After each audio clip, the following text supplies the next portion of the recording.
the Arts. Was the White House on this phone call? Yes. Okay.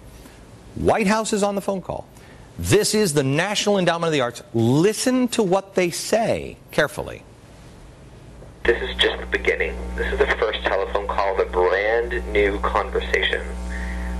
We are just now learning how to really bring this community together to speak with the government.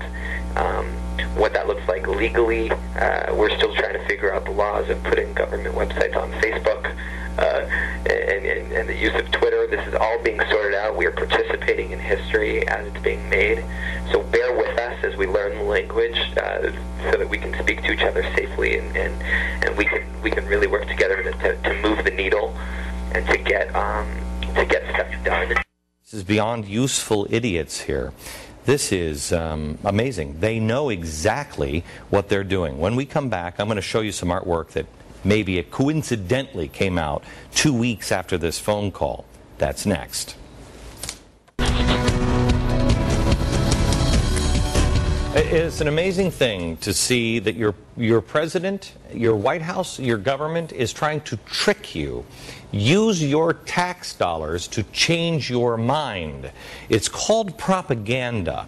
The people involved in a conference call, including the White House, knew that this was on the fence, if not outright illegal. They knew for sure that this would outrage you if it would ever get out. Well, it did, because of the gentleman who is on with us, Pat Corielch. He was brave enough to. Did you just set a little tape recorder next to the conference call, the speakerphone? It's called Apple Voice Memo. Okay, good. I didn't know. All right. So, gosh, I feel like a grandfather all of a sudden. All right. So you recorded it. They didn't know that you were recording. I don't believe so, no. Okay. I believe that they might have recorded it themselves. I'm not sure. Sure, but they're not going to release it. This is one of the things that they said. NEA for propaganda. Here it is. I would encourage you to pick something, whether it's healthcare, education, the environment. You know, there's 4 key areas that the corporation has identified as the areas of service. And then my ask would be to apply your artistic creative communities, utilities, and bring them to the table. Again, I'm really, really honored to be working with you. Okay. What kind of art are we talking about? What are the different kinds of art that we would see come out of something like this? You would see posters, potentially music, art installations, gallery shows, touring gallery shows, and they would be T-shirt designs. They would be paid for by tax dollars through the NEA? Not necessarily, and that's one thing I do want to make clear. They did not say, specifically speak to a certain policy, and we are going to pay you guys to do this, but you're on the phone basically with the largest funder of the arts in the United States. Right. And you are an art community that gets funded by these people. Right. I mean, that conversation shouldn't be had.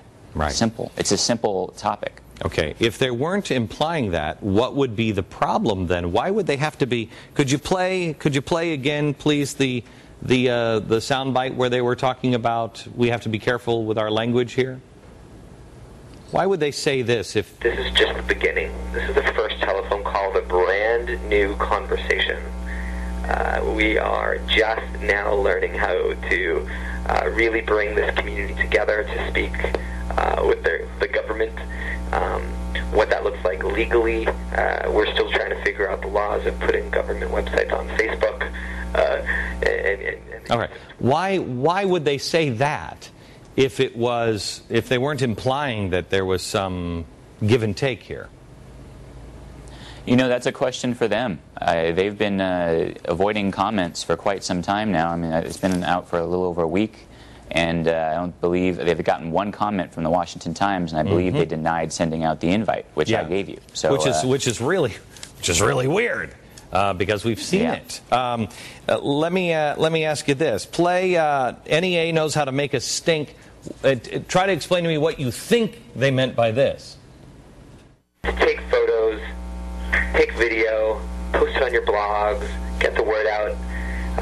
Like I said, this is a community that knows how to make a stink.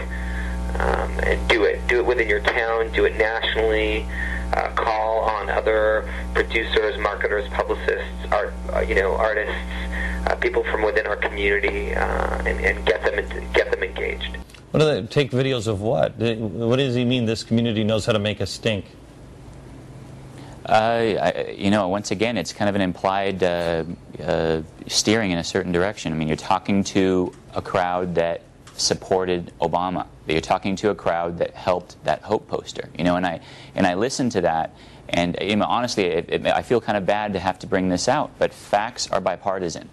And I want the people that were on that phone call and others in our community to know this is not what the government was meant to do, and this is not what the National Endowment for the Arts was meant to do. They are there to promote the arts, increase access to the arts, and be a leader in education in the arts, not to push ishes. Well, they'll say that they were just educating. Tomorrow they were educating. Yeah, that's what they're doing. We will tomorrow. We're going to follow this a little closer. I'm going to show you what happens when the art community and government combines. But let me just show you a couple of things. Now, Patrick, this artist was one of the guys that was on the phone call, but we don't know for sure if these were a direct result, but they just coincidentally were created a couple of weeks after that phone call. Yeah.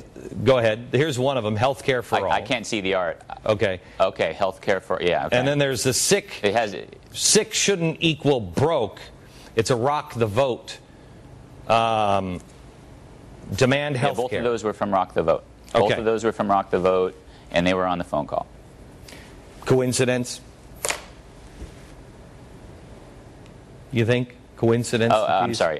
No, I don't think so, no. I mean, the announcement came out several days, or excuse me, about a week or so after that, and it was pretty clear. They basically said enough is enough, universal health care, and the timing is just, it's too much of a coincidence. Okay. And this person was also part of the pitch team as well for the community. So, Patrick, thank you for your bravery. Thank you. I mean, I don't know how popular you're going to be in the art community now, but God bless you, man. Thank you for your bravery, and we'll talk again.